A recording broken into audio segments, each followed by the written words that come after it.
E essa integral definida? O que ela é, né? Como nós podemos obtê-la, calculá-la? A integral definida, lembrando lá do que é a soma de Riemann, considerando lá um número de retângulos tendendo ao infinito, então a soma de Riemann com o número de retângulos tendendo ao infinito vai dar um valor, pode ser calculado desta maneira aqui, é uma soma infinita. Então, tem, professor, jeito de fazer uma soma infinita na mão? Não dá, porque você ficaria um tempo infinito fazendo essa soma. Então, como que a gente vai fazer para calcular essa soma infinita? Exatamente, usando a integral. A integral é a forma de calcular esta soma infinita. Olha aí que bacana, né? Então, eu tenho lá os limites que nós vimos na animação, no GeoGebra. Esses limites representam também aqui os limites utilizados na soma de Riemann. Mas quando eu tendo esse número de triângulos ao infinito, eu já não tenho como fazer isso manualmente, como a gente fez lá para a questão dos 8 triângulos, 10, 20, 30. E o que eu tenho que fazer? Utilizar então um mecanismo, um método matemático para calcular essa soma com n tendendo ao infinito. E aí eu vou ter a precisão máxima da área calculada sobre a curva. Então, só para ter uma ideia, né, de onde que veio esse símbolo aqui é o símbolo da integral. Ele foi introduzido por Leibniz, que foi um matemático, e ele é denominado sinal da integral. Isso aqui é um sinal da integral. É um S alongado, então quando vocês forem fazer no seu caderno, ao resolver algum exercício, ele nada mais é do que um S alongado, né, com as extremidades aqui bem curtinhas, né? Então é assim que a gente desenha o símbolo de uma integral. E por que é um S? Porque na verdade é uma soma. Esse S vem de soma infinita, certo? Então a notação é essa. E a gente utiliza aqui dentro da integral a função, vai colocar aqui a descrição da função, o f de x. Pode ser x ao quadrado, pode ser x ao quadrado mais 2, ou pode ser aquela função que nós vimos no GeoGebra lá um pouco mais complicada, não importa. Aqui vai sempre entrar o f de x. E o dx aqui, o que significa? O dx indica que a variável independente é o x.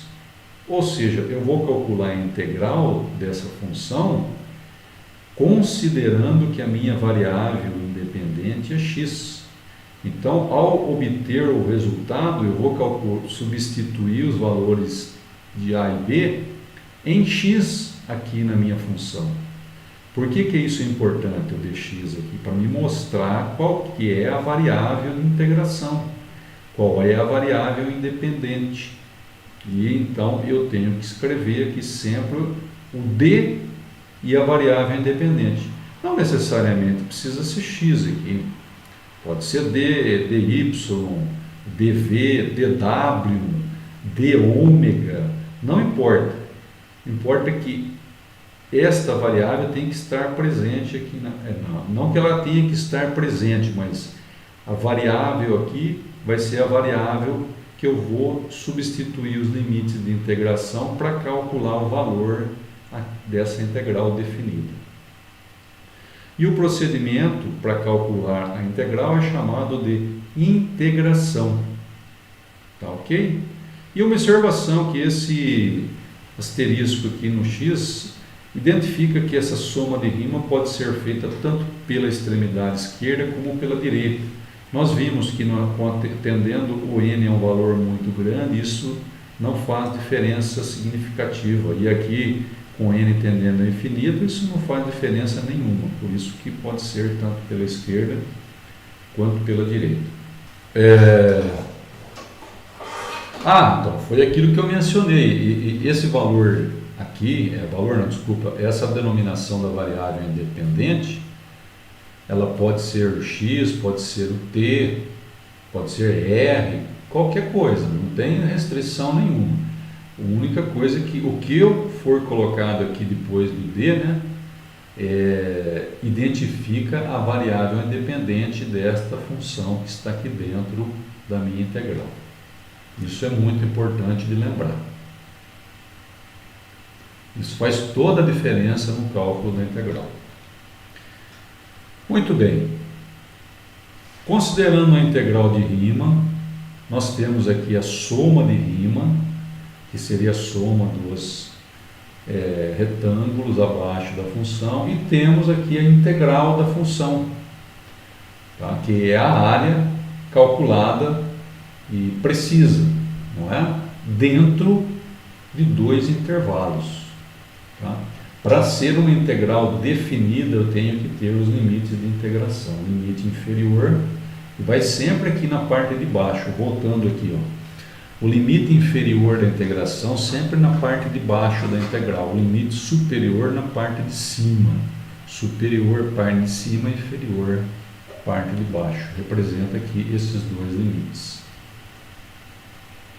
Muito bem. Aquilo que nós vimos lá no GeoGebra aqui está representado. E a integral, ela vai representar a soma algébrica dessas áreas. O que significa soma algébrica? Considera-se o sinal. Então, essas áreas vão entrar com sinal positivo e esta com sinal negativo. Mas e professor, como que eu faço isso? Nós vamos ver que nós podemos integrar, calcular a integral por partes. Eu calculo a integral deste ponto até este. Se houver dificuldade, tá, de calcular a integral direto aqui, porque tem uma parte negativa, pode ser que haja uma dificuldade. Mas, se eu escrever a minha função aqui de forma correta, o resultado aqui vai ser correto. Ele vai me retornar o valor real aqui da área, considerando esta soma algébrica aqui. Então, não se preocupe. Nós temos que apenas colocar a função correta aqui na integral. Gostou da aula? Deixe seu like, inscreva-se.